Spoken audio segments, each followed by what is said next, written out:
మీ car కి best ceramic coating premier care apexer car detailing studio for contact.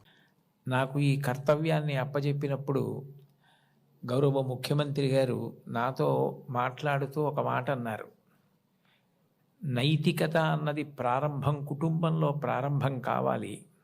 తల్లి మాట వినడం, తండ్రి మాట వినడం, అన్నదమ్ముల్ని ప్రేమించడం ప్రారంభమైతే సమాజాన్నంతటినీ ప్రేమించడం తనంత తానుగా అలవాటవుతుంది. ఇవాళ కుటుంబాలలో విలువలు తగ్గిపోతున్నాయి. కుటుంబ సభ్యుల మధ్య ప్రేమ, అవగాహన తగ్గిపోతున్నాయి. కాబట్టి మీరు విద్యార్థులను ఉద్దేశించి ప్రసంగాలు చేసిన, ఆధ్యాత్మిక ప్రవచనాలు చేసిన, ఈ విషయాన్ని దృష్టిలో పెట్టుకుని కుటుంబ విలువలు పెరగడానికి దోహదపడేటట్టుగా మీ ప్రసంగాలు చేయవలసింది అని కోరారు. ఇది మొట్టమొదటిసారి ప్రభుత్వ పక్షాన జరుగుతున్నటువంటి విద్యార్థుల సమ్మేళనం కాబట్టి నాకు ఎవరు ఈ కర్తవ్యాన్ని అప్పచెప్పారో వారు నాకు చేసిన సూచనని నేను ఔదలదాల్చవలసి ఉంటుంది. కాబట్టి వారు చేసిన సూచనతోటే నా ప్రసంగాన్ని ప్రారంభం చెయ్యాలి అని నేను అనుకున్నాను. కుటుంబం అనేది భగవంతుడు మనకిచ్చిన గొప్ప వరం. తల్లి కడుపున పుడతాం. నిజానికి ఈ తల్లి కడుపున పుట్టాలి అని ఎవరు నిర్ణయించుకోరు.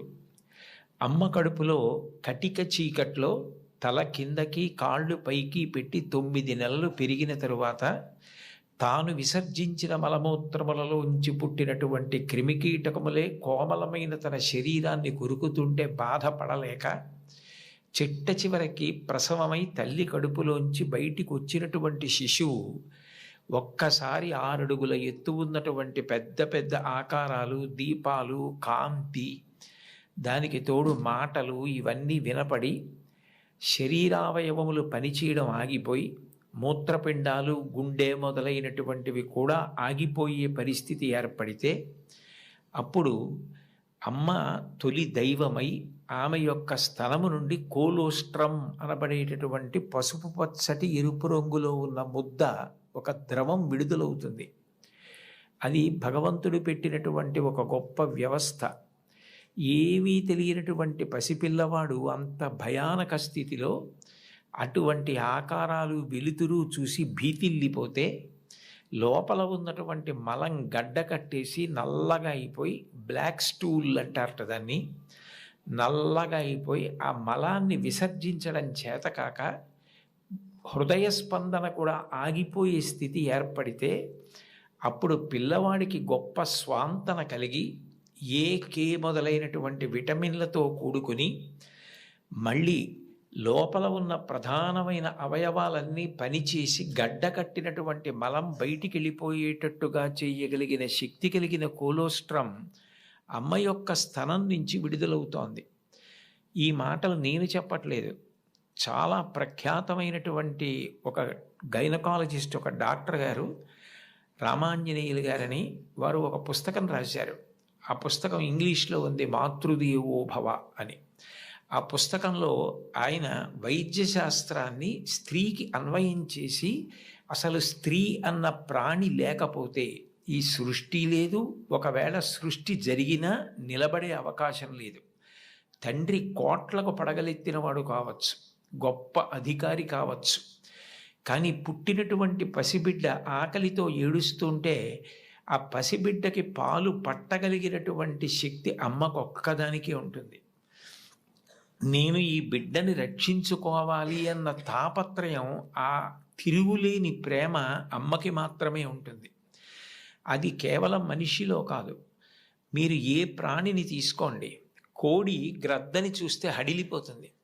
అట్లాంటి కోడి తన గుడ్లని పొదిగి పిల్లల్ని చేసిన తరువాత ఆ పిల్లలు కొంచెం దూరం వెళ్ళి ఏదైనా తింటూ ఉంటే ఎక్కడ గ్రద్ద వచ్చి పిల్లల్ని తన్నుకుపోతుందో అని మెడ ఎత్తిపెట్టి ఆకాశం వంక చూస్తూ కొక్కొక్కొక్కొక్కొక్కొక్కొక్కొ అంటూ, ఒకవేళ గ్రద్ద వస్తే 2 రెక్కలు ఎత్తిపెట్టి పిల్లలన్నింటినీ రెక్కల కిందకి తెచ్చేసుకుని రెక్కలు ముడిచేసి కంఠం ఎత్తిపెట్టి ముందు నా కంఠాన్ని కోసేసి అప్పుడు నా పిల్లల్ని చెనకు అని గ్రద్దకి ఎదురు తిరుగుతుంది.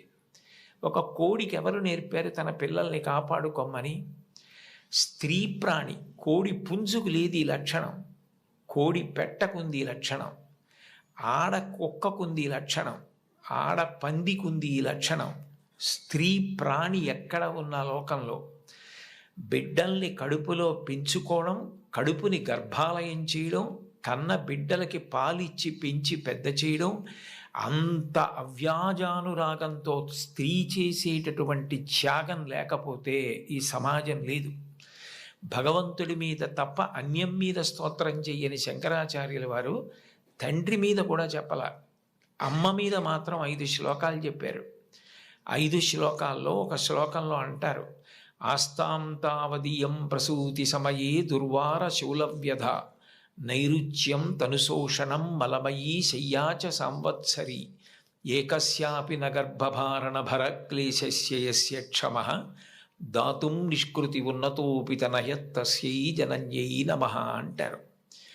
9 నెలలు కడుపు పెద్దదై వికారమును పొంది తాను వంగలేక పని చేసుకోలేక తిందామంటే ఆహారం సహించక ఎంతో కష్టపడి తాను మరణ సదృశమైనటువంటి వేదన పొంది అన్ని నిప్పులు పడి బిడ్డని ప్రసవించి ఆ బిడ్డకి పాలిచ్చి పెంచి పెద్ద చేసి ఏడాది పాటు చలికాలం లేదు, వర్షాకాలం లేదు, మంచంలోనే మలమూత్ర విసర్జన చేస్తే ఆ మలమూత్రములను తుడిచి కడిగి బిడ్డని రక్షించి తాను ఉపవాసాలు చేసి చిట్ట చివరికి అవసరమైతే పిల్లవాడు ఎంత పెద్దవాడైనా వాడికి ఏదైనా కించిత్ అనారోగ్యం కలిగిందంటే భయం వేసినటువంటి మనసుతో నా ఆయుర్దాయం కూడా నువ్వే పోసుకొని బ్రతుకని అనగలిగినటువంటి వ్యక్తి ప్రపంచంలో ఉంటే అది అమ్మ ఒక్కతే. అందుకే అమ్మ లాంటి ప్రాణి లోకంలో లేదు. శాస్త్రాలు కూడా మొట్టమొదటి నమస్కారం ఎవరికి చేయించాయి అంటే మాతృదేవో భవ. మాతృదేవో భవ అంటే భగవంతుడు అమ్మ రూపంలో ఉన్నాడు అని కాదు దాని అర్థం. అమ్మయే భగవంతుడై ఉన్నది. భగవతి అమ్మ, అమ్మ భగవంతుడు 2 కాదు. ఎందుకనంటే ప్రాణం పోయేటప్పుడు కూడా ఎక్కడ కొడుక్కి ఇబ్బంది కలుగుతుందోనని కొడుక్కి ఇబ్బంది కలగకుండా వాడికి ఏ విధమైనటువంటి క్లేశము పొందకుండా తాను వెళ్ళిపోవాలని తల్లి కోరుకుంటుంది. సభలో చెప్పడం నాకు ఇష్టం లేదు, కానీ నేను ఉద్యోగం చేసిన రోజుల్లో నాతో పాటు ఉద్యోగం చేసినటువంటి ఒక వ్యక్తి తల్లి, ఆమెకి గుండె నొప్పి వస్తోందని తెలిసినా కొడుక్కి చెప్తే ఎక్కడ కొడుకు వైద్యానికి తీసుకెడతాడో, ఎక్కడ కొడుక్కి చాలా డబ్బైపోతుందో, ఆడపిల్లలు పెళ్ళికి దిగొచ్చారు, మగపిల్లలు చదువుకుంటున్నారని చెప్పడం మానేసి కొడుకు నిద్రపోవడానికి వెళ్ళిపోతుంటే పిలిచి ఒక్కసారి ఇలా కూర్చొని ఒళ్ళో తలపెట్టుకుంటానని, ఒళ్ళో తలపెట్టుకుని నేను నిద్రపోయిన తర్వాత నువ్వు వెళ్ళి పడుకో అని అంటే ఆవిడ ఉద్దేశ్యం ఏంటంటే ఆవిడ శాశ్వత నిద్రలోకి వెళ్ళిపోతోంది. ఆ కొడుకు ఒళ్ళో తలపెట్టుకుని పడుకుంటే కొంతసేపటికి తల్లి కదలటం లేదని వాడు కదిపి చూస్తే తల్లి శరీర త్యాగం చేసేసింది. ఆ తర్వాత తెలిసింది, తన భార్య చెప్పింది, కొంచెం గుండెల్లో నొప్పిగా ఉందమ్మా, బరువు పని చేయలేకపోతున్నాను, కానీ వాడికి మాత్రం నువ్వు చెప్పకు సుమా అని ఒట్టేయించుకుందట కోడలతో. అది తల్లి అంటే. అమ్మ అంటే అంతటి ప్రేమైకమూర్తి. అమ్మ లాంటి వ్యక్తి జీవితంలో ఇక దొరకదు. జీవితంలో అన్నిటికన్నా పెద్ద నేరం ఏమిటంటే అమ్మకి చెప్పలేము అన్న పని మనం చేయడమే. ఏ పని మనం చేస్తామో అది అమ్మకి చెప్పగలగాలి. మీరు ఏ పని చెయ్యండి, ఇది అమ్మకి నేను చెప్పలేను అన్న పని మీరు జీవితంలో ఎప్పుడూ చెయ్యకూడదు. భగవంతుడెంతో అమ్మ అంతే. మీరు మహాత్ములైన వారి ఎవరి జీవిత చరిత్ర పరిశీలించండి. అమ్మకి నమస్కారం చెయ్యకుండా, అమ్మ గొప్పతనం చెప్పకుండా లేరు. ఈ రాష్ట్రానికి ముఖ్యమంత్రి చేసినటువంటి ప్రాతస్మరణీయులు టంగుటూరి ప్రకాశం పంతులు గారు తన జీవిత చరిత్రలో వ్రాసుకున్నారు. తాను మిడిల్ స్కూల్లో ప్రవేశించినప్పుడు 3 రూపాయలు జీతం కట్టలేకపోతే 25 మైళ్ళ దూరం నడిచి వెళ్ళి వాళ్ళ బావగారిని అప్పడిగితే ఆయన దగ్గర కూడా డబ్బు లేకపోతే మళ్ళీ 25 మైళ్ళు వెనక్కి తిరిగి వచ్చి, అమ్మ అప్పు దొరకలేదు, బావగారికి దగ్గర కూడా లేవుట, నేను చదువు మానేస్తానంటే అప్పటికి ఆ తల్లికి ఉన్నది ఒకే ఒక్క పట్టు చీర. ఆ పట్టు చీర పట్టుకెళ్ళి ఆ రాత్రికి రాత్రి తాకట్టు పెట్టి ఆవిడ ఆ డబ్బు పట్టుకొచ్చి చదివిస్తే ప్రకాశం పంతులు గారు బ్యారిస్టర్ అయ్యి రాష్ట్రానికి ముఖ్యమంత్రి అయ్యారు. ఆయన తన జీవిత చరిత్రలో అమ్మ గురించి అంత గొప్పగా వ్రాసుకున్నారు. ఏపీజే అబ్దుల్ కలాం గారు, ఆయన పేరు చెప్తే పిల్లలు పరవశించిపోతారు. కాకినాడలో ఒకసారి నేను గోశాలకు వెడుతుంటే సాయంకాలం వేళ పిల్లలు స్వచ్ఛందంగా, అదేం ఎవ్వరూ నిర్వహించింది కాదు, వాళ్ళంతట వాళ్ళుగా బయటికి వచ్చి కొవ్వొత్తులు పట్టుకుని ఎడుతున్నారు కొంతమంది. నాకు ఏమిటి ఇక్కడ ఏమీ కనపట్టలేదు, ఇక్కడ ఏమీ నినాదాలు లేవు, నడిపిస్తున్న వాళ్ళు లేరు, పిల్లలు ఎందుకు కొవ్వొత్తులు పట్టుకుని వెళ్తున్నారని నేను వాళ్ళని అడిగాను, ఏమ్మా ఎందుకు ఎడుతున్నారని. మహానుభావుడు అబ్దుల్ కలాం గారు శరీరం విడిచిపెట్టేశారండి, అందుకని కొవ్వొత్తులు పట్టుకుని ఎడుతున్నా ఉన్నారు. నేను ఈ మధ్య కాలంలో ఒక నాయకుడు వెళ్ళిపోతే, ఒక వ్యక్తి మరణిస్తే పిల్లలు స్వచ్ఛందంగా కొవ్వొత్తులు పట్టుకుని వెళ్ళడం చూసింది అబ్దుల్ కలాం గారి విషయంలో చూశాను. అటువంటి అబ్దుల్ కలాం గారు వింగ్స్ ఆఫ్ ఫైర్ అని ఇంచుమించు తన జీవిత చరిత్ర ఆ పుస్తకంలో వ్రాసుకున్నారు. 2వ ప్రపంచ యుద్ధ సమయంలో గోధుమలు రేషన్లో దొరుకుతున్నటువంటి రోజుల్లో అమ్మగారు రొట్టెలు ఒత్తి పిల్లలందరికీ పెడుతుంటే అందరి తలో 4 రొట్టెలు తినాలి. ఆ రోజు రొట్టె కూర బాగుందని కలాం గారు ఇంకో రొట్టె వేయి, ఇంకో రొట్టె వేయి అని తిన్నారు. అప్పటికి చిన్నవారు, చదువుకుంటున్నారు.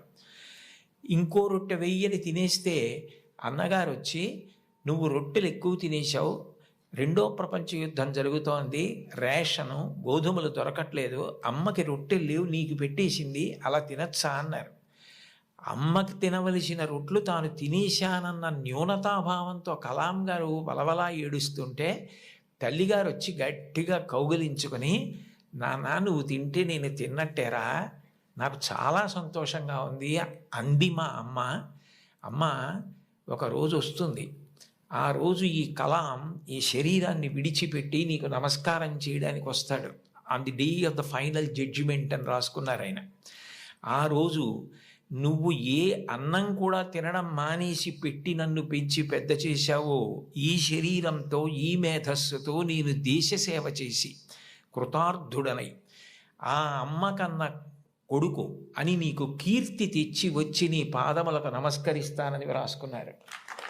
అమ్మకి అబ్దుల్ కలాం గారు ఇచ్చినటువంటి గౌరవం అంత గొప్పది. మహాత్ముల జీవితాలు ఎవరివి మీరు